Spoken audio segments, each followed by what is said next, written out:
You're listening to TBR Radio Presents, the Dixie Heritage Hour, with your host, the Director of Dixie Heritage, Dr. Ed DeVries.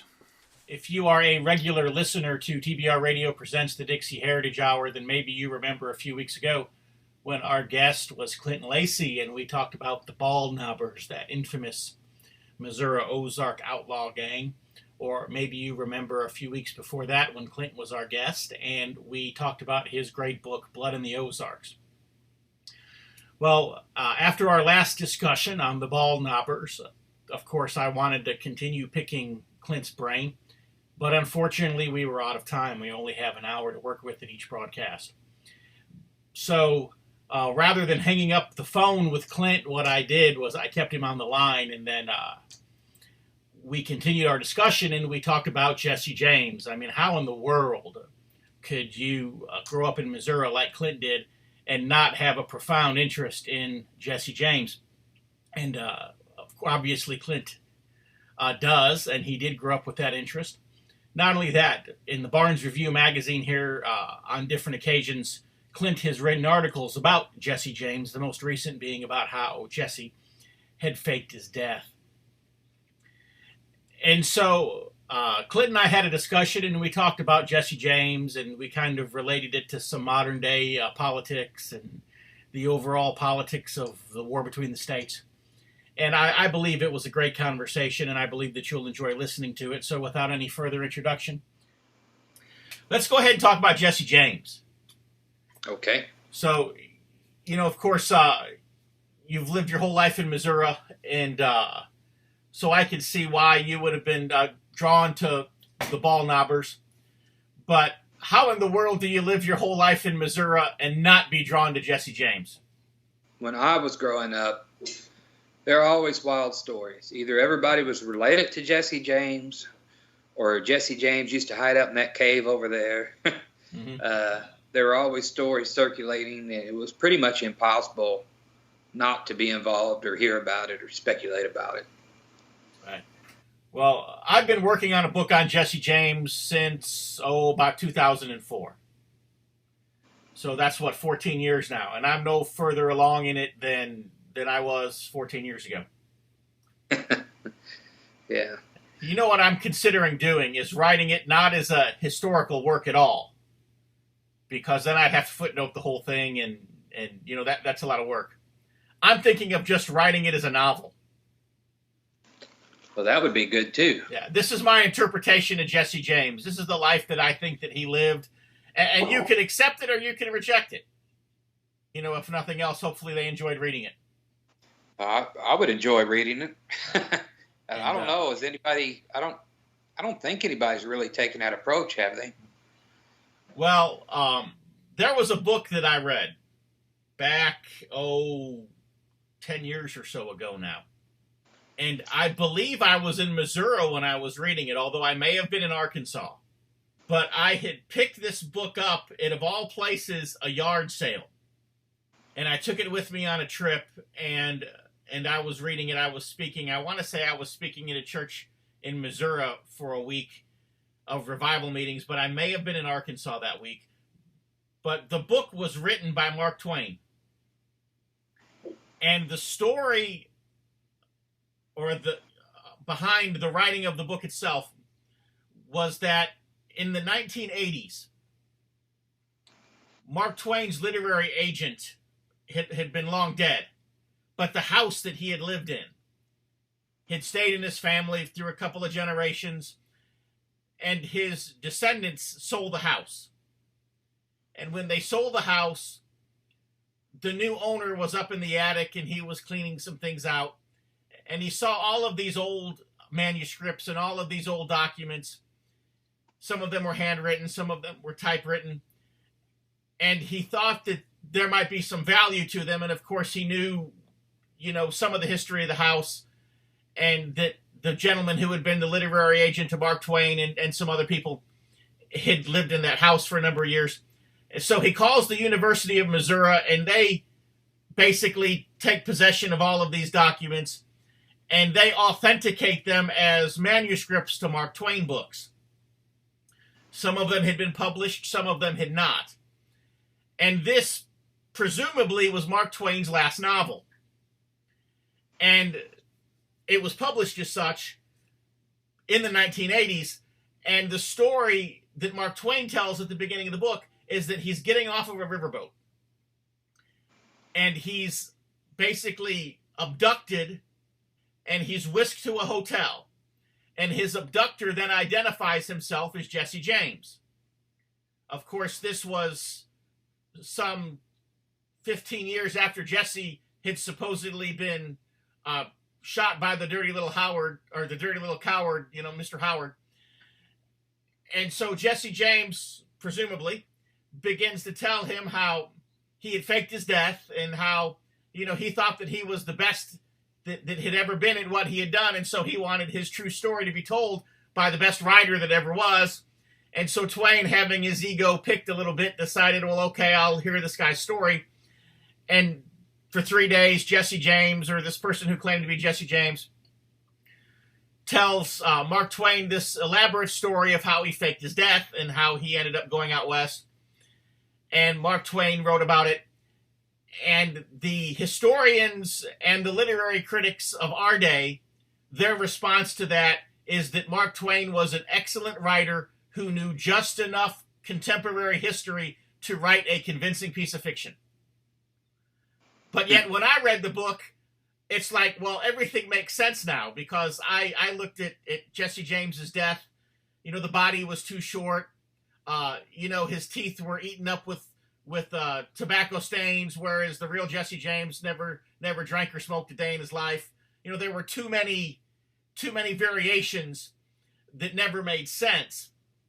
And the Mark Twain version even explains how the body that was exhumed in 1995 and the DNA test was done to it, how it could have been Zerelda James's son, but not have been Jesse. Because Jesse had a half-brother who was actually the one who was rolled up in a carpet in the middle of the night after he had died of consumption, and you know, his body was brought up north, and the Ford, you know, shot it in the back and turned it in for the reward and so forth. And of course, I know you've written at length on Jesse and how he faked his death, and that's really what we're going to talk about. And I'll let you fill in the details, and some of them may be the same, and some of them may be totally different. And I don't even know how we got on the subject of this Mark Twain book now, but no, but you piqued my interest. Okay. It's a good jumping in point, because a lot of my information that came for this article in the Barnes Review about Jesse faking his death came from a gentleman by the name of Ron Pastor. Pastori. I can't remember how he pronounces it. He was living in Kansas in the early 90s, and he took over this ranch or this farm and kind of turned it into a little tourist thing. But when he took over this farm, there was a cave on it. People had told him about this cave, and the entrance to the cave had JJ carved in it, facing opposite sides. And his daughter was little then, and she said, "What does that stand for?" And he kind of jokingly said, "Jesse James." Well, he had heard about the Knights of the Golden Circle, which was the Knights of the Golden Circle was instrumental in helping to influence secession throughout the South. And after the war, it turned to storing gold and silver in various parts of the South and West. And the plan was to use it to resurrect the Confederacy someday. So his story originally started on the Knights of the Golden Circle, but what he uncovered was evidence to prove that Jesse James faked his death. Now, there's a lot of people that are descendants out there who'll get mad even at the mention of this, you know. And I don't know if they're mad because they think it's fake or because they won't be related to him anymore. But anyway, I think they've got a good little money-making business going on, and they don't need that to be disrupted. Right. Nor do they need a whole other group of descendants somewhere else that could have to share the money with them. Well, what Pastore found was there were 3 Jesse Jameses. All 3 were cousins. And one had been robbing trains and banks, saying he was the Jesse James gang. And Ron Pastore's belief is that all the robberies the James gang did was for the Knights of the Golden Circle. A man by the name of Bob Brewer wrote a book called Rebel Gold. Before it was published under that title, it was published under the title Secret Sentinel. And Bob Brewer, his grandfather, was a sentinel in the Ouachita Mountains of Arkansas.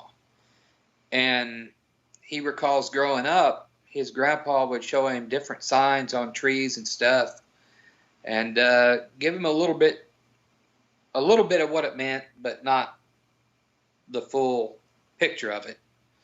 And I believe one time Bob Brewer said he needed a car as he got older, and his grandpa said, "Give me a few days." And a few days later, he came back with the money. But according to Pastore's research and Bob Brewer's research, these hidden caches of gold and silver were throughout the South and in Kansas, and some of it even made its way as far as Arizona. And each location of where this gold and silver was buried had a loyal man guarding it. And his job was to protect it until either the Confederacy was reborn or until he could pass it on to somebody else to protect it. And Mr. Brewer recalls, he was of age when the Vietnam War started and when the draft kicked in. He knew he was going to get drafted, so he opted to join the Navy, volunteer. And he remembers his grandfather was incredibly saddened when he did this. No doubt because his grandfather was planning on making him the next sentinel for the cash, the gold and silver cash. Bob Brewer retired out of the Navy and returned to Ouachita, the Ouachita Mountains, Arkansas. And he actually cracked the Knights of the Golden Circle code of what all of these symbols and letters and things of that nature meant. They're all guides to tell you how to find the gold and silver cache that had been hidden away. And he actually found his grandfather's gold and silver cache, the one he was guarding. He said he didn't take any money out of it because I guess he felt like he would be betraying his grandfather. But he said there was a lot of it, and he already found enough. I forgot what they called them, but they were more or less paychecks, if you will, stored in jars in various areas close to these gold and silver caches. And it was your payment for guarding the main cache of gold and silver.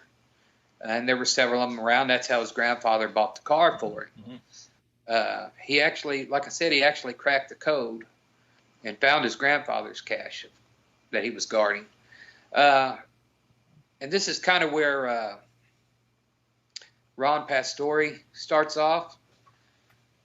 He starts off looking for the gold and silver in Kansas, and he stumbles upon a family by the name of James there. And there's an old man. They talk about their grandfather. His name was J.M. James. And his grandson had always heard that Jesse James was his grandfather. Well, they actually did a History Channel show on this. And they take the man who says he's Jesse James' grandson and compare a photo of Jesse James at his grandson's age and do the, I guess you call it biometric facial test, everything lined up. I mean, everything fit. And if you think about it, what better place to hide if you're Jesse James than Kansas, the place you hate the most? Nobody's going to come looking for you there. But that's between Bob Brewer and Ron Pastore, I was able to cull enough information to where I believe he did fake his death, and it was his cousin they killed. And Pastore's book, I think it's called Jesse James's Treasure, is a very good book to read, and so is Bob Brewer's book, which is under the title of Rebel Gold now. But in Pastore's book, he makes a very, very convincing case that Jesse faked his death, you know. There's a lot of evidence in there that he did. It even goes as far as the sheriff that identified the body said, yeah, that's Jesse. He had his own motives for saying that. If it's true, it's probably the best crime ever pulled off in the history of man. Well, Sheriff Crittenden, from what I can gather, was friends with Jesse James. Yes. And had actually covered for him for years, which is why the Pinkertons never could discover him, because the sheriff was actually one of their observers, and he was actually, well, I'll give you an illustration of this. The Pinkertons had asked the sheriff at one point to document everybody coming on and off the James farm. And they thought that if that happened, then they would have some kind of a profile that they could use, you know, so they could set up some kind of a trap for Jesse. And so for a couple of years, Sheriff Crittenden kept these logs of comings and goings in and out of the county, and the comings and goings to the James farm. And later he would say that he always documented Jesse James's comings and goings. That he didn't lie, he didn't falsify the report, he didn't, because that's what they had accused him of. They said, well, you know, certainly Jesse has come and gone. And he said, I've recorded every one of his comings and goings. They said, well, we don't see him anywhere here. And the sheriff's response was, he's here, he's here, he's here, he's here. And it would say the circuit rider came to town, the circuit rider left town. The circuit rider visited the wood of James, the circuit rider left the James farm. He referred to Jesse James as the circuit rider. He didn't call him. So the Pinkertons were reading it, and they just thought the preacher was making his visits. But in reality, it was Jesse James. Yeah. And so, so if anything, I think the sheriff was one of Jesse's friends, and no doubt would have helped Jesse fake his own death. It would have solved the problem for both of them. Yeah, by Jesse killing his cousin, you know, it was a twofold purpose. Stop his cousin from raining heat down on the Knights of the Golden Circle, and his real mission, which was to be storing this money for the renewed Confederacy. And of course, his cousin, I suspect, he thought his cousin would look enough like him that people would think he was actually dead. And the third thing, as I noted, if I were Jesse James, Kansas would be the last place anybody would be looking for me. Given my history, Kansas would be the last place anybody's looking for Jesse James. And, you know, I would have always thought that he would have gone a lot further west than Kansas. But you had mentioned the facial recognition technique that was used to spot one of his potential descendants. Does the name Betty Dorsey Duke mean anything to you? Betty Dorsey Duke? Yes. I can't say that it does. I spoke in 2008. I gave the keynote at the James Younger Gang convention, which was held that year in Joplin, Missouri. And I asked them, and some of the, the known established descendants of Jesse James and Cole Younger, of course, were prominent in this event. And so I just flat asked them why they kept getting injunctions against Betty Dorset Duke. I said, why don't you just let her dig up her grandfather? If she's a crackpot, just let her dig up her grandfather and let the world know what a crackpot she is. And Betty died here a few years ago, or else I would have had her on the radio show. But their answer was they were afraid of what she might find. Mm-hmm. And what had happened was Betty Duke, her story was that there were some old pictures in her family. And her story was that her grandfather, who actually she knew in the 1940s, was that the story was that he was Jesse James. And when she was, and she just always assumed that that was just a story that they told the kids just because it was something to tell the kids in the family, and none of the adults in the family really believed it. And so when she came to be an adult, she had dismissed it already. It's just one of those things that, they tell the kids. Yeah, it's so outrageous. Yeah. That But what happened was she came into possession of photo albums, old family photos. And she had a great aunt who was about to die. And so she said she needed to get with this great aunt while there was still someone living in her family who could identify the people in these photographs. And so she got with the great aunt, who identified some people and who gave her some other photo albums, because the aunt knew that she wasn't going to live much longer, and so gave her some even older photos. And so she had come into possession of these photos, and shortly thereafter, her husband had a job that he had to do up in the Kansas City area. And so he was going to be there for a few months, and the company he worked for, I guess, rented them some kind of a house or an apartment. And so she and the kids went up there with him while he was doing this job. And one day she had to entertain the kids, so she takes them to the Jesse James Museum. And she's looking at the pictures. And she's seeing all of her family members in these old photo albums that her great aunt had given her. Wow.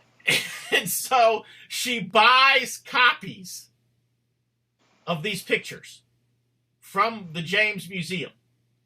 She pays them to, make copies of these pictures and to give them to her. And she goes back to Texas, and she goes to Austin, Texas, and she goes to the Texas Department of Public Safety Crime Lab in Austin, Texas, and that's where she lived in Austin. And she asks them to do photo analysis to determine if these are the same people. I mean, even to the degree that for example, her grandfather, who was supposed to have been Jesse, had a one-armed mother that looked exactly like Zerelda James. That's quite a coincidence. Yeah. And so she had some state trooper friends, and so they decided that they were going to play along, and so they did some photo analysis, and they determined that, of course, they were the same people. And then they took a known picture of Jesse. In fact, it's the one that's on the cover of all the books and all the magazine articles, and it's a very familiar picture of Jesse James to everybody. And they scanned it, and then they took a picture of her grandfather that was taken in the 1940s, right before he died, when he was like 101 years old or something like that.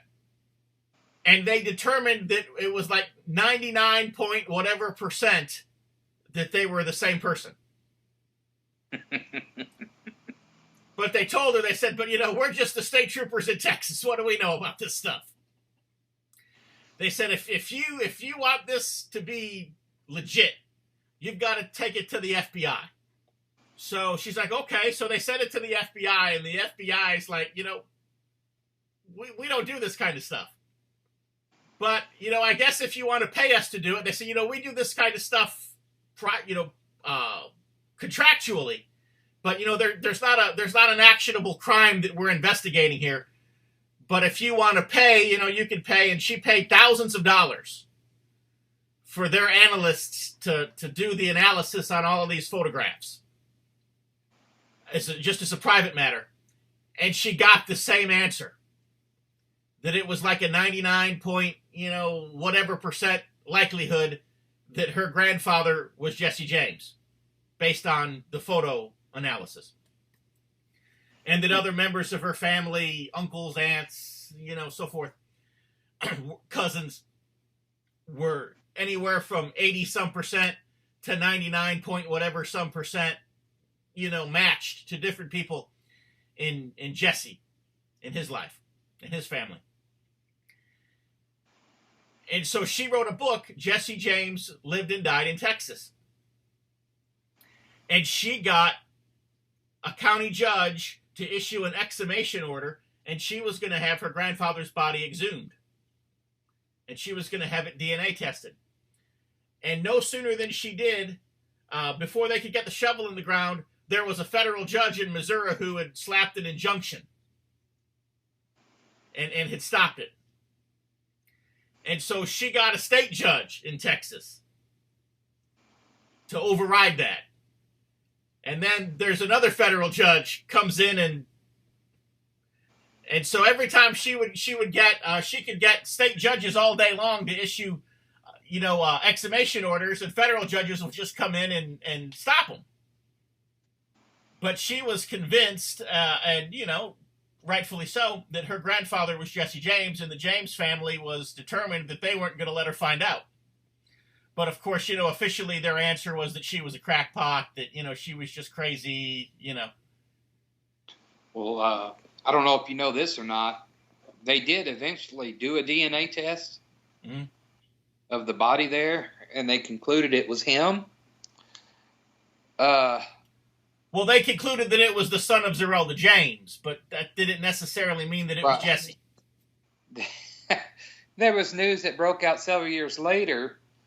Whoever admitted to taking the hair sample, whoever was supposed to have done that, admitted that they got it from the parks director or something. They used a sample of his hair. So it's like every time something definitive tries to be done, implemented, somebody throws a monkey wrench in it. This is a very big deal to a lot of people, and a lot of people get very upset if you even question the official story. Some of them are descendants, a lot of them are. And then there's a lot of infighting between a lot of these people. The infighting's real bad.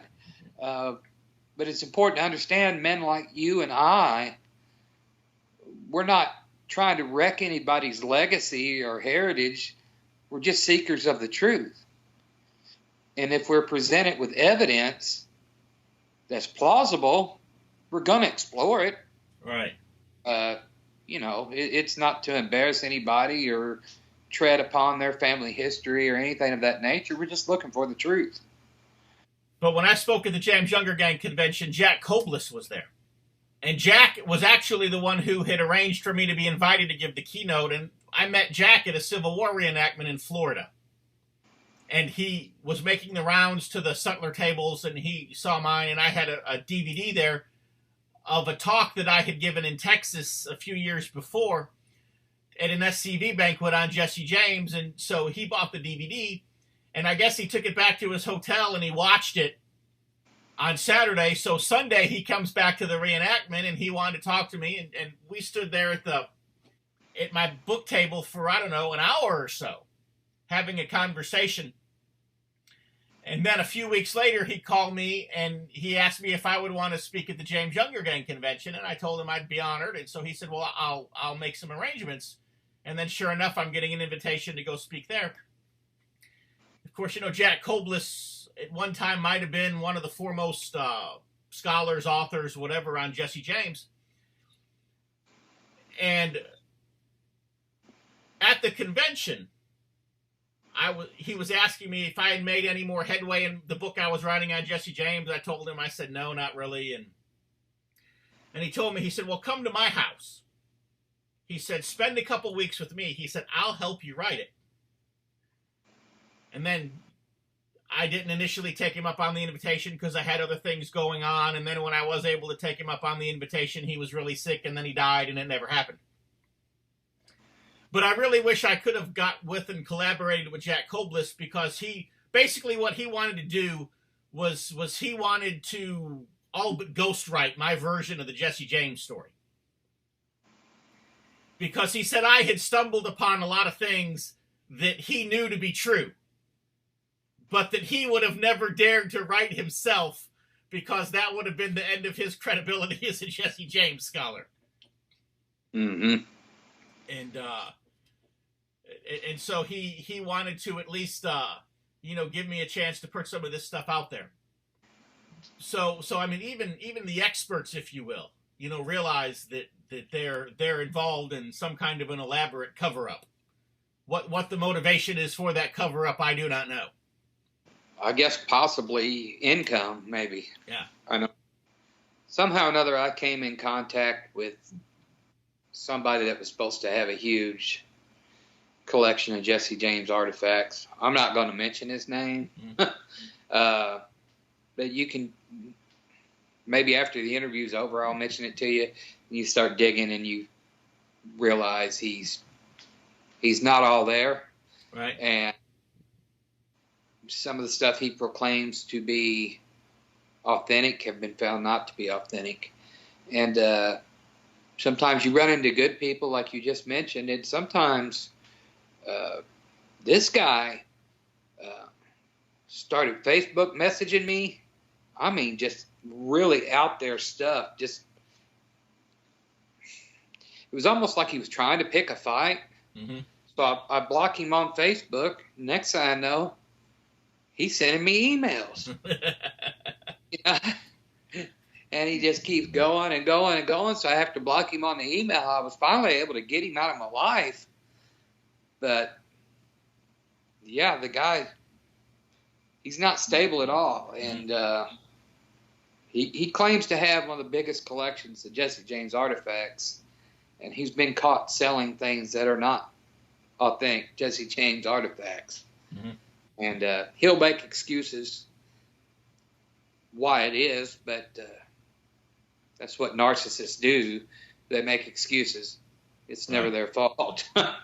And I believe he's a bit of a narcissist, and but people like that are out there. Yeah. You talk about Jesse James artifacts. We're up here when we come back from this brief commercial break for the Barnes Review.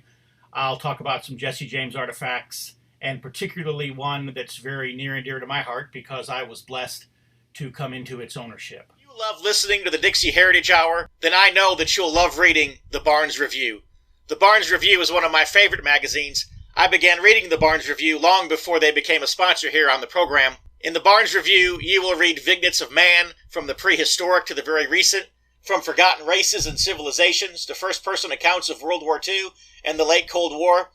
There's just not a more interesting magazine published today, nor a more significant and important subject than real history. So if you'll visit www.barnesreview.org, that's www.barnesreview.org, you can find out how you too can become a subscriber to the Barnes Review. You can subscribe to receive the Barnes Review by mail, or you can subscribe to receive the Barnes Review electronically in PDF editions.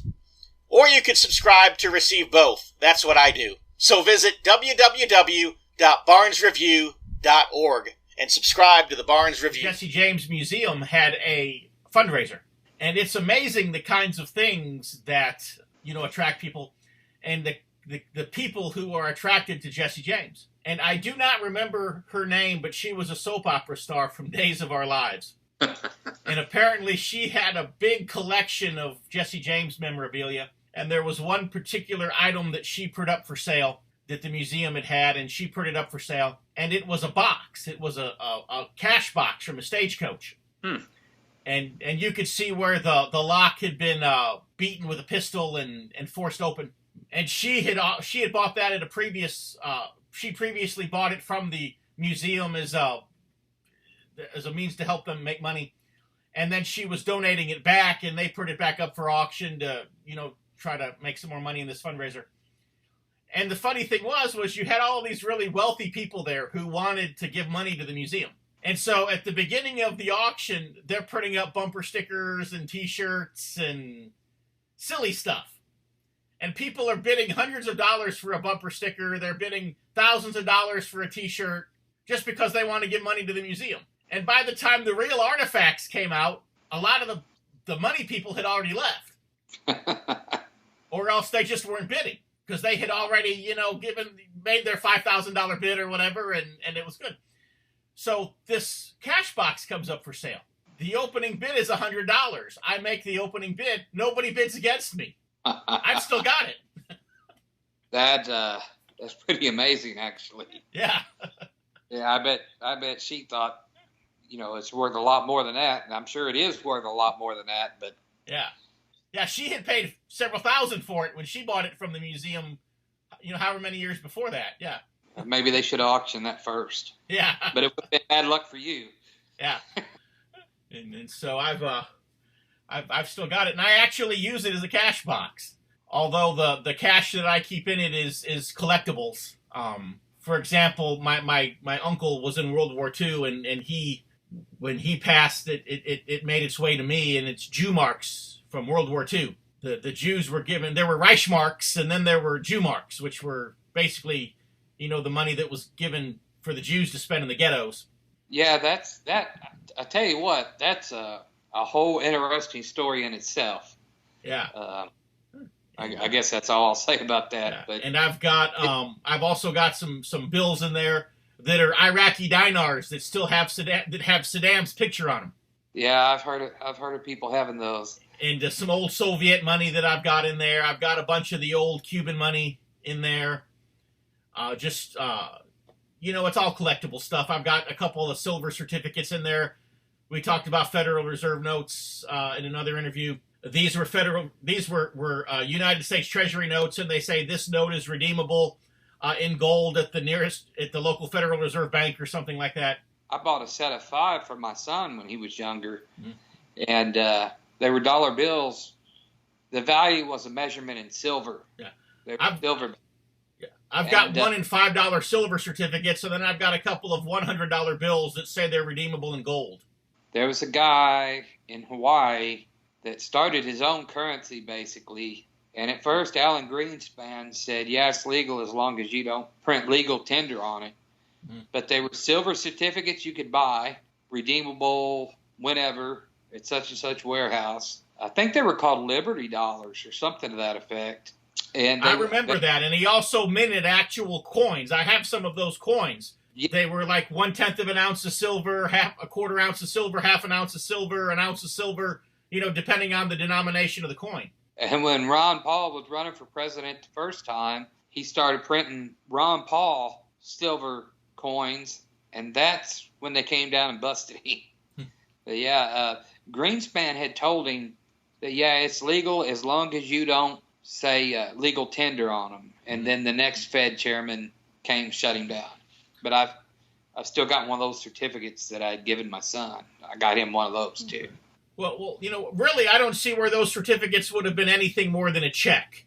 Right. Essentially, the only difference is the check would have been, if you essentially cashed the check, you would have been cashing it for silver, and obviously for that to be legal, for that check to be good, the guy would actually have to have the silver on hand to give you. Right. But, assuming that he had the silver to make good on it, I don't see why there would have been anything illegal about it. Well, I think it was during that time, the dollar was very, very, very weak. And there was a lot of fear that it was going to collapse. So he introduced something that actually had some value that you could redeem. And I really don't think the Federal Reserve liked the competition. Right. They like to be a monopoly. Well, if you remember Christian Exodus, we had a project when I was on the board of directors for Christian Exodus that we actually introduced an alternate currency into South Carolina. And it was a hard currency we had introduced silver dollars into South Carolina. They were actually $10 coins is what they were, because the price of silver was a little over $10 an ounce at the time. And so we minted them as essentially $10 face value coins. And again, it was the same thing as far as the government was concerned, as they did not consider it as far as any type of a forgery or any type of whatever, because they were actual silver coins. In other words, as far as the government was concerned, we were just, passing silver around.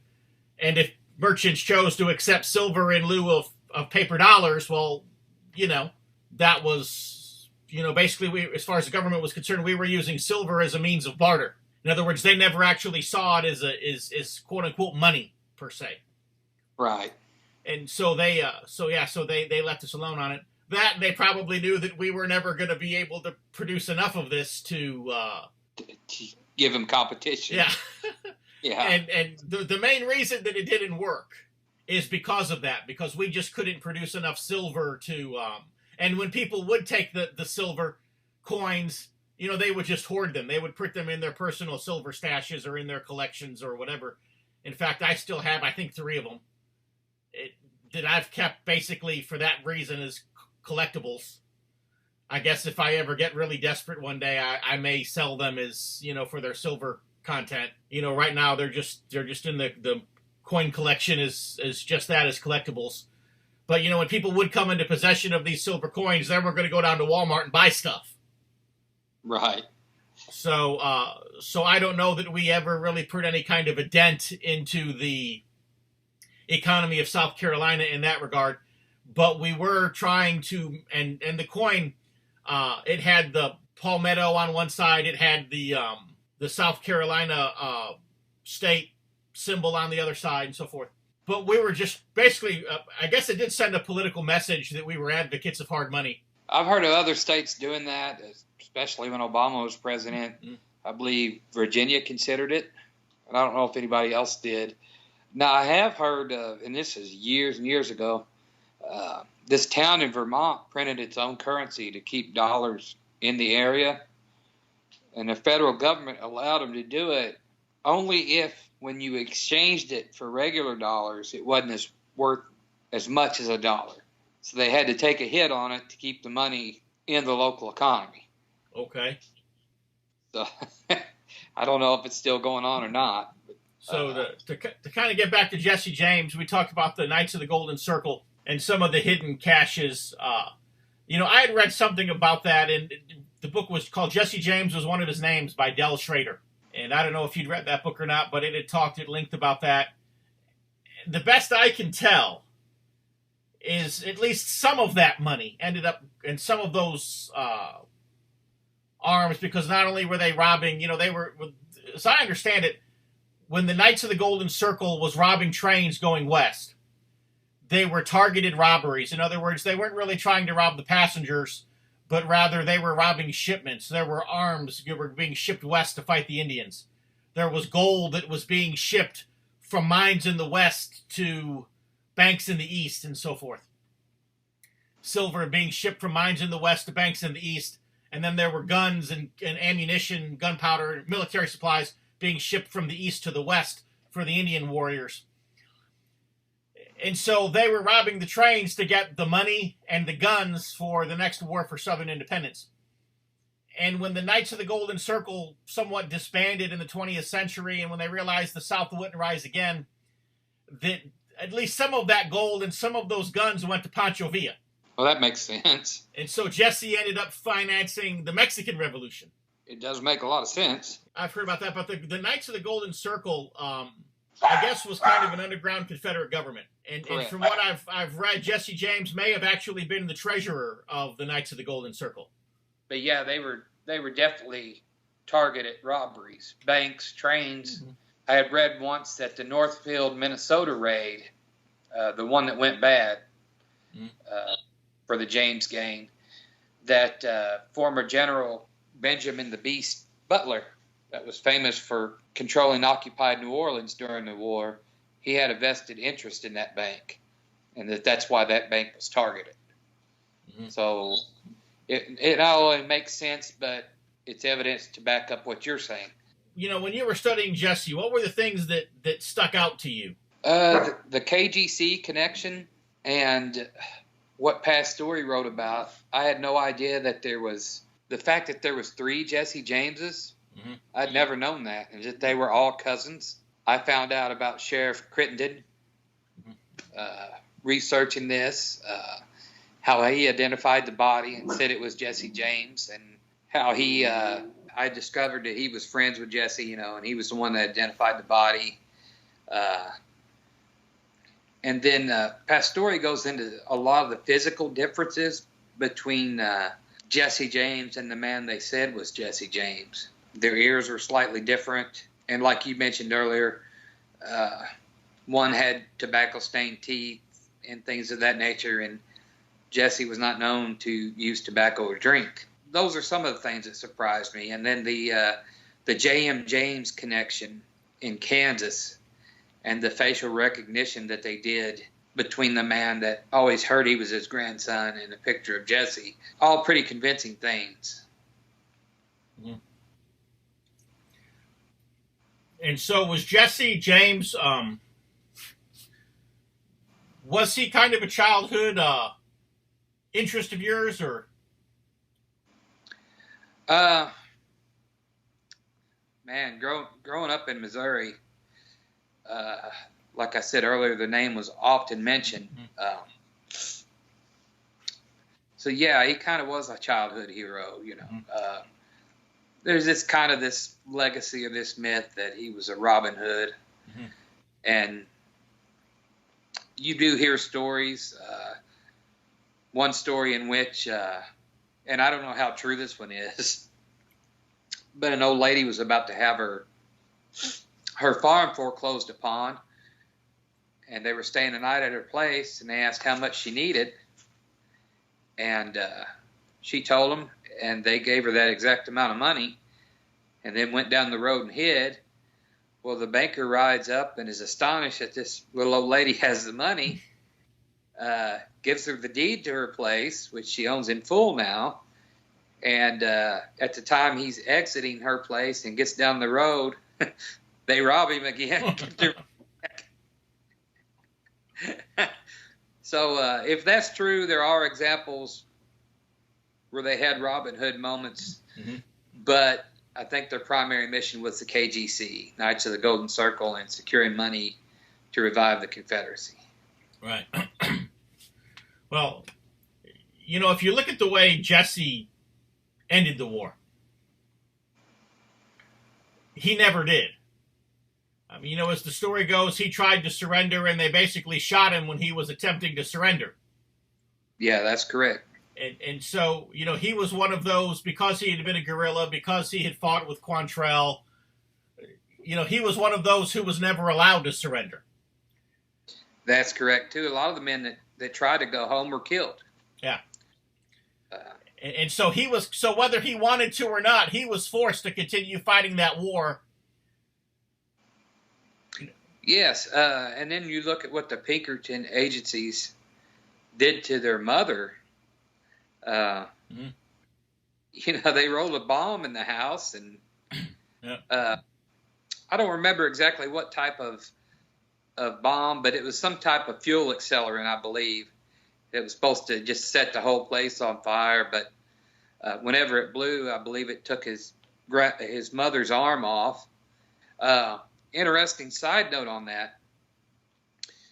President Harry Truman had an uncle that was a bushwhacker, a guerrilla fighter.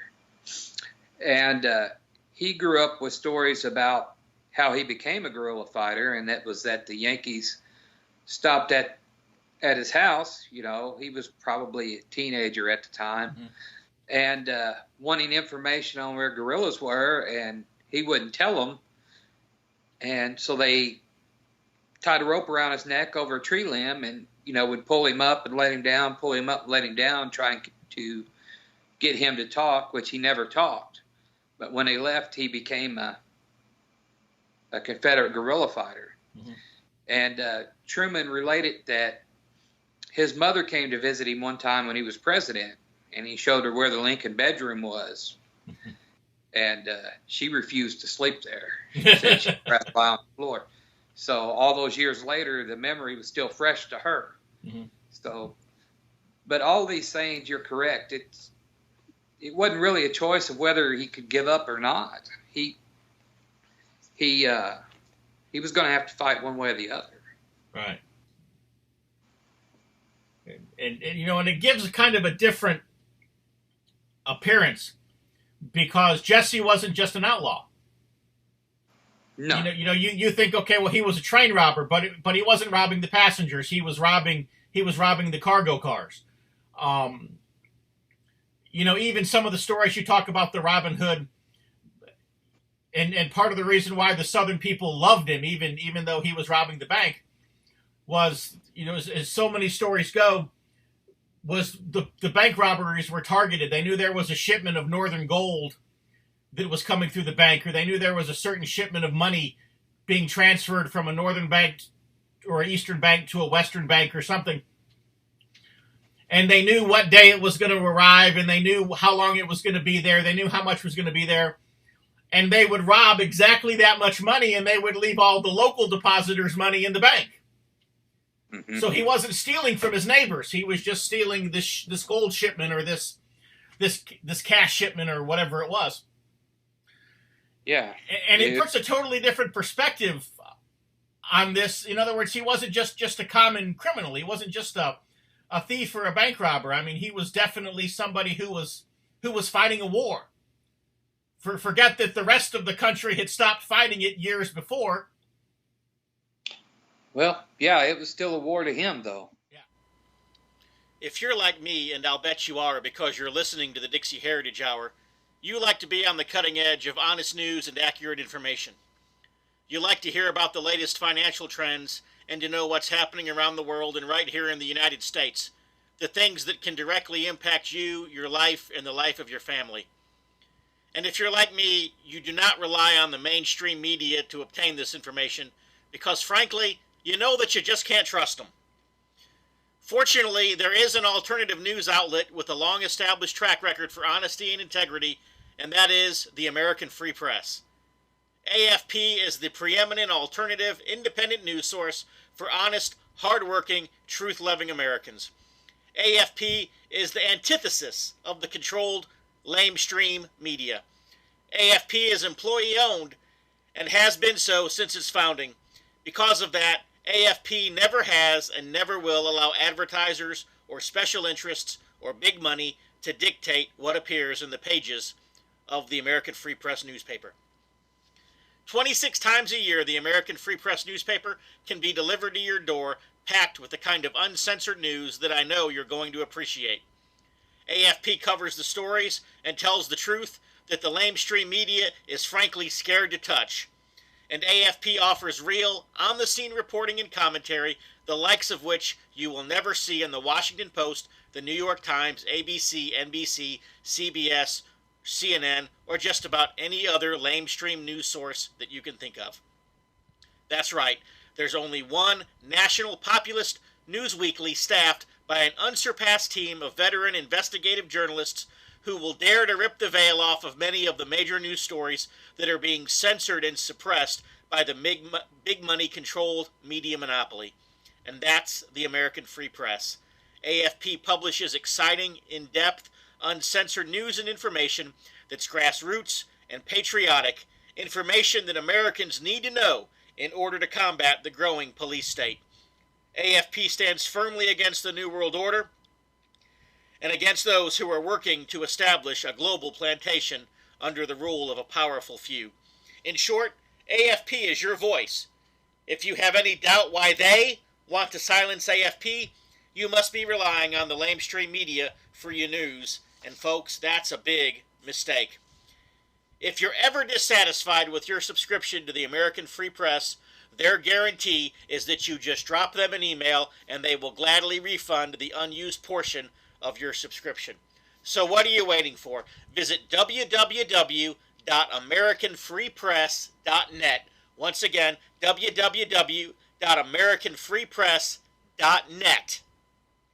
And find out about the American Free Press Do it today. I'd like to thank Clint Lacy for being our guest once again here on TBR Radio Presents, the Dixie Heritage Hour. And I hope that as our listener that you've enjoyed today's interview, and hopefully you've had a chance to listen to the previous ones as well. If not, go back to August 17th on the TBR Radio website, and also go back to the 14th of September, and you'll be able to listen to interviews 1 and 2 with Clint Lacy, where we talked about his great book, Blood in the Ozarks, and then about the Bald Knobbers. Go to my website, www.dixieheritage.net, and when you're there, sign up to receive my free weekly email newsletter.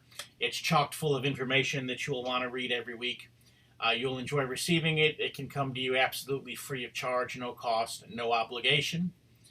And when you sign up for that, I'll also send you a free ebook copy, a PDF copy of my book, The Truth About the Confederate Battle Flag.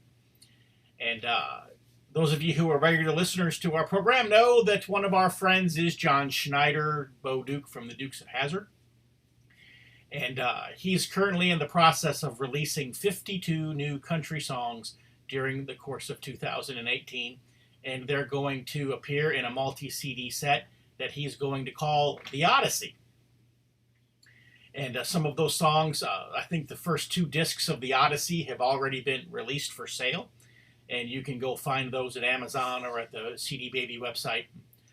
But from time to time, John or his agent Alicia will send us one of the upcoming tracks.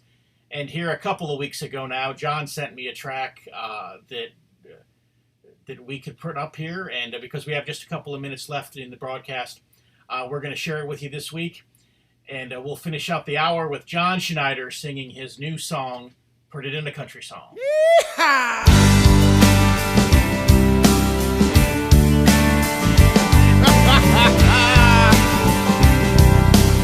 I gotta tell you this. Listen up. You know that I got a friend. His name is John. 2 weeks ago he got cheated on. Well, he ain't sad. He's glad she's gone. He put it in a country song. Put it in a song. And I got a friend. His name is Bill. Got screwed by a judge who sits on a hill. He said, I can't pay. He said, oh, yes, you will. Just put it in a country song. When life gets bad and there's no sunshine, take 3 chords, find some words that rhyme. Tell the world your story in 4/4 time. Put it in a country song.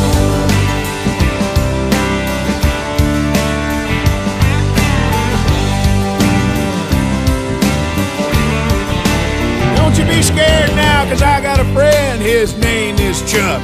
Stuck in a rut every day he wakes up.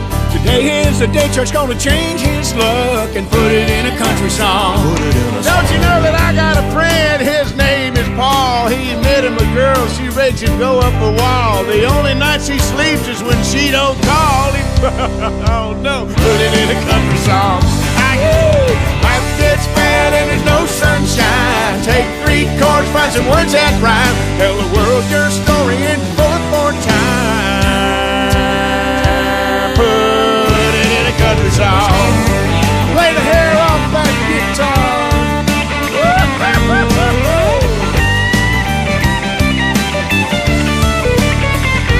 Now I'll tell you, all you girls, don't feel left out. We all got someone we could bitch about. Get on your feet, scream his name out loud. Oh, you got one there. Bergen, what in the hell are you doing? I'm gonna put it in a country song. Hey, when life gets bad and there's no sunshine, take 3 chords, find some words that rhyme. Tell the world your story in 4/4 time.